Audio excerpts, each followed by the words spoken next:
All right, we're going to give this video another try. I've tried it twice, and now we're going for a third time. Third time's a try. 4-6b. We're going to really talk about now the tan and cotan graphs and some of their compressions and stretches that you're going to be basically seeing. So first, let's tackle a little bit of these review questions, just making sure that we're still in the same concept. Amplitude of a sine or cosine wave. This should be old hat stuff now. 2 for the amplitude. We know we're talking about a sine wave that's going to be basically inverted. That's what we're looking at because it's negative. 3 being for the period adjuster. I'll make this 2 pi divided by 3. And the phase shift, since it's already been pulled out, would be a positive pi in this particular case. Okay, pretty straightforward stuff. Cosine pi over 4 or secant of pi over 4. See, I already thought about it as like it was a cosine pi over 4, which would ultimately be root 2 over 2. But if I inverted and flipped that concept, it would ultimately just be root 2. So if we flip that guy over, it's just root 2. Okay? Those kind of things should be second hat and pretty easy to do. Cosine is 12/13 drawn in the fourth quadrant. So you want a nice drawing in the fourth quadrant. That's 12 for the adjacent and 13 for the hypotenuse, which would make this one, it's a 5, 12, 13 triangle. That's a Pythagorean triple. I'm making it negative because it's going down, which ultimately would make the sine of x, in this case, negative 5 over 13. And that would be your answer right there.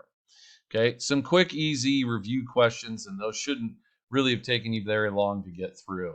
All right, now let's talk about these tan and cotan graphs that have been compressed or stretched or maybe even phase shift what's going on. Okay, now key things to remember that when you see a tangent graph, the basic idea is you've got to remember that the tangent graph goes through the origin in an upward direction, and its normal asymptotes that you're going to be drawing normally would be between negative pi over 2 and pi over 2. We discussed that in the last video. Now, what is a 2 value on the inside going to end up doing? And I like to, again, continue to pull that b value out, because the best thing you can possibly do here is see it outside, and it'll be helpful when we start talking about phase shifts too as well. Now, that doesn't really do a lot in this particular question, but it does end up making some impact later on in the game. The period is going to be pi divided by b. Remember that that's pi instead of 2 pi for tan and cotan. And ultimately, this would be pi over 2. So it's shortened the wave down. Pi over 2 times the 1/4 or divided by 4 would be pi over 8. So this has a relatively small gap. Now, let's see what this basically looks like. We have not phase shifted this in any way, shape, or form. So the origin or the center of the tan graph is still going to end up being in that same spot. But we're going to end up making the period a full pi over 2. So it would be pi over 8, then pi over 4, then another one. Oops, sorry about that. It would end up being pi over 4. Half of it would be pi over 8. So this particular part right here would go up 1, and then, oops, I don't know why it stopped drawing on me. Draw. And then it would go over 1 and down 1. And then at the pi over 4 mark is where you would see your first asymptote. So these asymptotes generate the idea that they're at pi over 4. And the reason behind that is because the full period between these two is pi over 2. And we would get a graph that would come up like this and go out. Now, another pi over 2 value would be from pi over 4 over here to 3 pi over 4. And you would get another graph right here. And this time around, it would come up and it would cross through pi over 2. The amplitudes would be in those two spots. And we get another tan graph, okay? Now, domain-wise, I always shoot for the very first asymptote that's positive, that doesn't end up crossing, and that happens to be at pi over 4. So pi over 4 plus whatever the amount for the period is to reach to the next one, which would be a pi over 2k. And that's what your domain would be. Ranges for all tan and cotans would be negative infinity to infinity. All right, so there are a lot of similarities to what we've done in the past. Just be aware that you're watching out for these period adjuster numbers that are going on inside there. Now let's roll down and talk about a cotangent graph. Now the key here is to remember that when you start talking about cotan, the asymptotes are going to actually change. They normally are at 0 and at pi, and the graph, instead of going upwards, it goes in a downward direction, crossing there at pi over 2, halfway in between. Okay, so this is what our cotan normal graph is. Now, what's a 3 going to do? Well, that's going to change the period to pi over 3. Again, really small deal there. The gap is going to be at pi over 3 times pi times 1/4, or it's going to be pi over 12. And this really starts to get kind of out of hand, specifically because you're basically talking about such small units. Now, sometimes it might be useful. This pi over 12 will get you between each of the individual points. That's asymptote to amplitude to center, intercept to amplitude to asymptote again. If you divided it by 2, on the other hand, you would be able to go from asymptote to center point to asymptote, which is pi over 6 in this case. Now, that might be helpful in the fact that if you're talking about the very first asymptote, which is at 0, you would want to go pi over 6 to get to the next one, and then another pi over 6 to get to the one after that, which would be at pi over 3. Now, that can get really confusing. Pi over 3, so if I did this by pi over 6 amounts, this would be pi over 6, and this would be pi over 3. Pi over 6, pi over 3. And then pi over 2, you could put the asymptote here at pi over 3. And then that half mount allows you to get the x-intercept, because this is such a really tiny graph. That's what's going on in that one. Okay, so be careful. Sometimes when you're dealing with ones that have really small gaps, trying to tighten up the graph is one way. Another, I would just say, change the units or the scale on the graph and make it work for you. X is not going to be equal to, the very first one that's on there is pi over 3 plus whatever the period is going to be plus times k. So that's pi over 3k, and that's where the next one is. Negative infinity to infinity for the range. Now, down here in the gap parts where they're going to be talking about this, domains and so forth, we've got the vertical asymptote and the period. Use both for both tan and cotan is that non-equal to vertical asymptote. The gap amount will be the period divided by 4. Now, I want to stick to that divided by 4 one. That gives you everything. That'll give you asymptotes. It'll give you amplitude points. It'll give you intercept. Okay. If you divide by 2, on the other hand, like I did on the one up above, you can actually go from asymptote to intercept to asymptote, and you can kind of skip those amplitude points in the middle, and it might make it a little bit easier to graph. Okay. Now, let's talk about graphing them that have both a period adjuster and possibly a vertical translation, which are a vertical shift. So ultimately, again, we got to picture this guy being on the outside. That's a negative tan 0.5 times x plus 1. Now, I only pull that out because if we deal with a phase shift, it will solve some problems there. Negative tan graph, instead of a tan coming up and out, it would end up coming down and over. It'd go down looking like a cotan, but ultimately it'll be stuck between asymptotes like we would see in a tan graph. Now, the period is going to be pi divided by a half, which will end up being 2 pi. So this lengthened or stretched it all out. The vertical shift is y equals 1, and you can put that value in right here as a vertical shift, just like you used to do for sine and cosine. Just keep in mind that this is our new vertical or our new x-axis, and that's where we want to be at. 2 pi divided by 4, or pi over 2. I think that's right, pi over 2. Now, since it hasn't been translated one way or the other, we know that our inverse tan is going to be right here.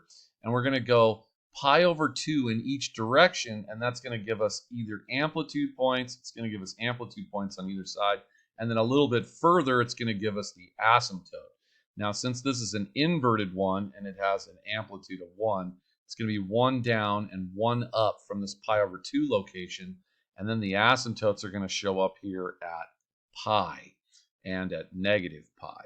So our graph is going to come down along the asymptotes through this spot, and then down it goes along the way. Okay, so not a lot of difference there with the vertical shift. Just move your axis in a different direction and you should be okay. Now, the steps for taking care of a phase shift, this is going to be the one that's going to make sure you have to pay attention to, because there's two different phase shift concepts that you've got to watch out for. One is like, how do I phase shift a tan, and how do I phase shift a cotan? There's two different rules that apply here, and I'll try my best to explain why there are. Start with the phase shift, go the gap amount, and they're using a pi over a period divided by 2, which is taking you from the central point to the asymptotes. And so when you're doing the vertical asymptote for the tan, you go to the center for the actual cotan. Now I'll explain what this part right here means for the actual phase shift, and then decreasing and increasing based on what the function should look like. Now, the reason why I talk about phase shift when it comes to tan is that when we talk about a tangent graph coming up like this and going through, and you've got your asymptotes on either side, the coordinate that's really being phase shift is the one that's stuck on the 0 of the y-axis. This is the part that's actually being moved from side to side when we phase shift it. So in a tangent graph, you want to think that the phase shift is specifically talking about the center of the graph. Now, if you're talking about a cotan, on the other hand, cotan graphs have an asymptote that's sitting on the y-axis, and then another one out here at pi. And the cotan graph looks like this. Now, the part that's being phase shifted in this particular case is the asymptote, is the part that's being phase shifted. So when you get a phase shift in one of these guys, you start at the vertical asymptote and then you move to the center to try and get the rest. So it's really what's been attached to the y-axis is the part that's really being phase shifted. All right, so let's try and explain that concept in these next two. Now, I don't like these two being a lot similar to each other, so the one thing I'm going to do in this part right here is I'm going to scratch out this negative, because I really want you to see it like it's a cotan and not a negative cotan, and so it looks like a cotan. Does that make sense? I don't want to be confused with the flip at this point in time, but I think it's something we could deal with later. First thing out of the gate, I would probably yank the 2 out of this so that I could get a really clear picture of what the phase shift is. And that once that 2's yanked out, the phase shift that's left over there is the true phase shift. And this time around, the phase shift is actually at positive pi. Now, since you're phase shifting an actual cotan, that would mean that the phase shift is affecting a asymptote that would normally be there. So the asymptote's going to be pushed all the way out here to pi, and this is where we're going to start graphing the actual cotan graph, is out here at this particular spot. Now, in terms of its period, this is going to be pi divided by 2, and the gap is going to be pi divided by 2 times a fourth, which is pi over 8. Or if you were just trying to get to, so this is to get to the amplitudes, but if you're just trying to get to the center point, that would be pi over 2 divided by, or multiplied by a half, and you get pi over 4. Now, this pi over 4 gap is going to take us to the next central point of the cotan. So it's going to push out here a pi over 4, and that's going to be right there. That's going to be the center of the cotan, and another pi over 4 is going to be the vertical asymptote. Now, just checking to make sure that our period between the two happens to be pi over 2, and it is. That's how far we have to go. If we wanted the true amplitudes, the amplitudes would do that pi over 8 movement in between, and we'd go one down, or no, one down, yeah, and one up, and we would get the answers right here. Now, the only reason I'm even doing these different kinds of gap concepts is because sometimes our scales work better with pi over 4s than they do with pi over 8s, and our brain works better that way. Okay, next one would have a vertical asymptote here at 2 pi, and it would do the same graph all over again, is what it would look like. Okay, now, in terms of domain and range, first particular domain that you would run into would be, technically, if we were going backwards in time, would actually be pi over 2. So that's probably the best one. X cannot equal pi over 2 plus pi over 2k. And that would be the amount that's going on there. Range, negative infinity to infinity for all tan and cotans. All right? So there's a lot of stuff here that you really need to kind of talk your way through to make sure that you've got the concept under control. Okay, let's try a tangent graph. This time around, it's a tan. It's a 0.5. The period's going to be pi divided by a half, which is going to make it 2 pi. I like these ones that have been lengthened out a little bit further, a little bit easier to deal with. The phase shift on this hand is negative pi over 4. Now, since you're actually phase shifting a tan graph, you're really phase shifting the central point of the tan graph. So let's keep that in mind. Normally, it would be right here, but now I'm going to push it over to this spot, and this is where it's going to cross the x-axis. Now, we've got to get a gap amount, 2 pi divided by, let's just do 2 pi divided by 2, and let's get the asymptotes out of the way. That would be just pi. So I want to go pi distance away in each direction.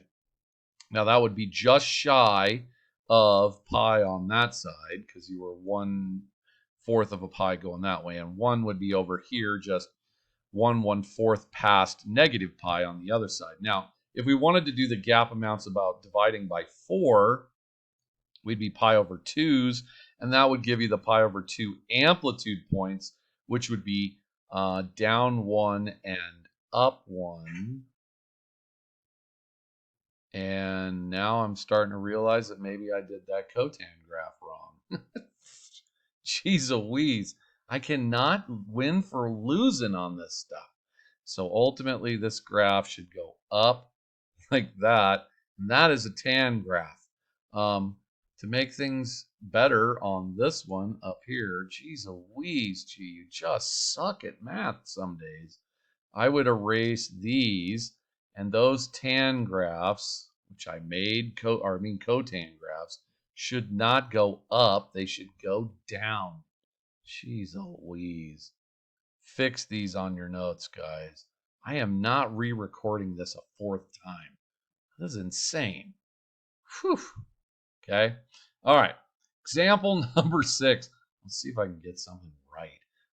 Before I do that, let's talk about this domain and this range right here in blue. Domain, the first asymptote I would have come to would have probably been this positive one. X would have been not equal to 3 pi over 4. And then each time we're adding on to that the period to get to the next one, which would be 2 pi k. So not a big deal there. Negative infinity to infinity. Practice, because it's really easy to make these kind of mistakes. Last one, number 6. Let's see if we can actually do an inverted one, or I can do an inverted one. So an inverted cotan, just trying to remind myself, it should probably look like it was a cotan, but instead going upwards like a tan should. So kind of giving me an idea of what I should be looking at.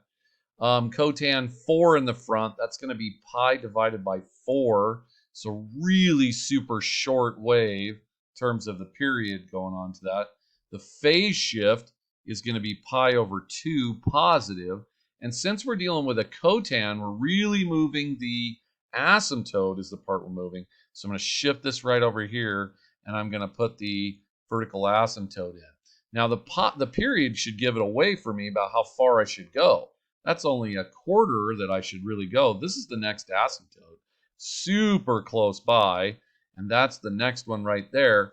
And you can start to do halves and quarters to get your individual points that are in between. Not even really necessary to do the gap. If you want the pi over 4 times the half, it's really a pi over 8. That's how much you're moving. And now let's draw an inverted cotan, which looks like a tan graph, and that graph should look like that. And on the same instance, it should go right here.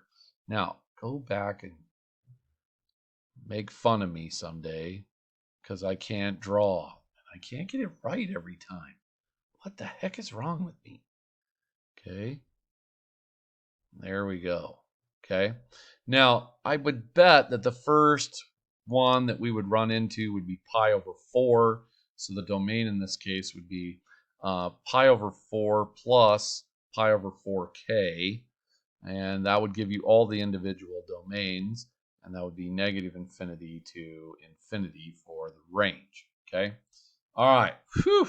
I got through all of that. That's not that bad. Sorry about that first one in an example 4, guys. I'm just going to beat myself up for years after I watched that video over and over and over again. The biggest thing I would remember about this particular graphing section is really these steps right here and the reminder of what is being translated when you're doing a phase shift on the tan and on the cotan. Again, remember, tan is translating the central x-intercept, and the cotan is translating or phase shifting the asymptote. So keep that part in mind because that's probably the hardest part about tan and cotan. All right, big deals coming. You're going to do a little bit of this and a little bit more practice coming up. This will be for Mr. Naughton. So good luck on 4.6b and 4.6c. And, you know, nobody's perfect, so just try and remember that. All right? Talk to you later. Bye.